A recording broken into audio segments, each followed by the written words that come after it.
क्या एक औरत की सच्ची भक्ति आसमान से भगवान को नीचे उतार सकती है? किशनपुर गांव के एक छोटे से खेत में धूप हो या बारिश, एक चेहरा हमेशा मेहनत करता दिखाई देता था। वो थी राधा। राधा बहुत ही सरल, भोली और भगवान भोलेनाथ की सच्ची भक्त थी। कुछ साल पहले बीमारी के कारण उसके पति का निधन हो गया था। तब से उसके 2 छोटे बच्चे और उसका छोटा सा खेत ही उसकी पूरी दुनिया थे। दिन भर कड़ी धूप में जब पूरा गांव आराम करता, राधा मिट्टी से सने हाथों से खेत में काम करती, फसल की निराई करती और पसीना बहाती। लेकिन राधा की जिंदगी का एक नियम कभी नहीं बदला। चाहे वो कितनी भी थकी हो, हर शाम वो मंदिर जरूर जाती। अपने थके हुए पैरों से मंदिर की सीढ़ियां चढ़ती, शिवलिंग पर जल चढ़ाती और हाथ जोड़कर कहती, भोलेनाथ, मैं तो बस खेत में बीज बोती हूँ, उसमें जान तो आप ही डालते हो। बस मेरे बच्चों को भूखा मत सुलाना। गांव पर संकट।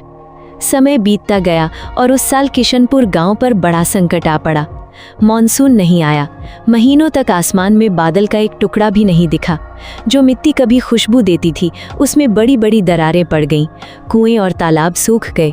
खेतों की फसलें जलकर बर्बाद हो गईं। गांव के बड़े बड़े किसान भी हार मानकर शहर जाने लगे। लोग राधा से कहते, राधा, जब बड़े किसानों के खेत सूख गए तो तू क्यों अपनी जान खपा रही है? चल शहर चलते हैं।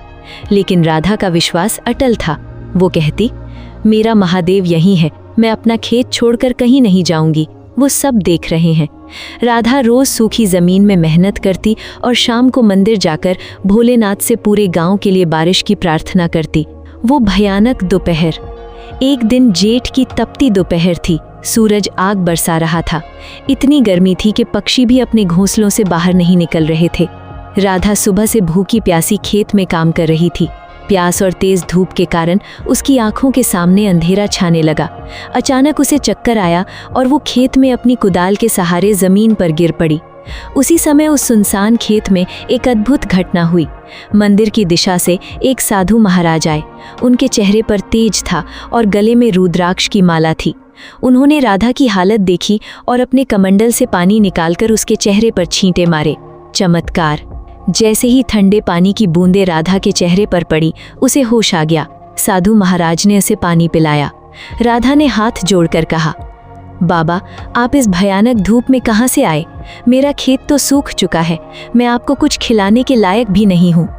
साधु मुस्कुराए और बोले, बेटी, तेरी मेहनत और सच्ची भक्ति ने कैलाश तक को हिला दिया है। तेरी पुकार भोलेनाथ तक पहुंच गई है। उठ और अपने खेत के उत्तर वाले कोने में कुदाल चला। वहां सिर्फ तेरी नहीं, पूरे गांव की प्यास बुझेगी। राधा ने उनकी बात पर विश्वास किया। वो उठी और पूरी ताकत से उस कठोर जमीन पर कुदाल मारने लगी। 1 बार, 2 बार, और जैसे ही उसने तीसरी बार कुदाल चलाई, एक चमत्कार हो गया। सूखी धरती से ठंडे और मीठे पानी का तेज झरना फूट पड़ा। देखते ही देखते वो पानी पूरे खेत में फैल गया और राधा का सूखा खेत हरा भरा हो गया। इतना ही नहीं, जहाँ से पानी निकला था वहीं धरती से अपने आप बेलपत्र का पौधा उगाया। राधा की आंखों में खुशी के आंसू भर आए। वो तुरंत पीछे मुड़ी ताकि साधु महाराज के चरण छू सके, लेकिन वहाँ कोई नहीं था। पूरा खेत खाली था। बस हवाओं में एक अजीब सा सुकून था और दूर मंदिर से घंटियों की आवाज के साथ हर हर महादेव की गूंज सुनाई दे रही थी। राधा समझ गई कि उसकी रक्षा करने स्वयं भोलेनाथ साधु के रूप में आए थे। उस दिन के बाद गांव में कभी सूखा नहीं पड़ा और राधा की सच्ची भक्ति की कहानी पूरे इलाके में प्रसिद्ध हो गई।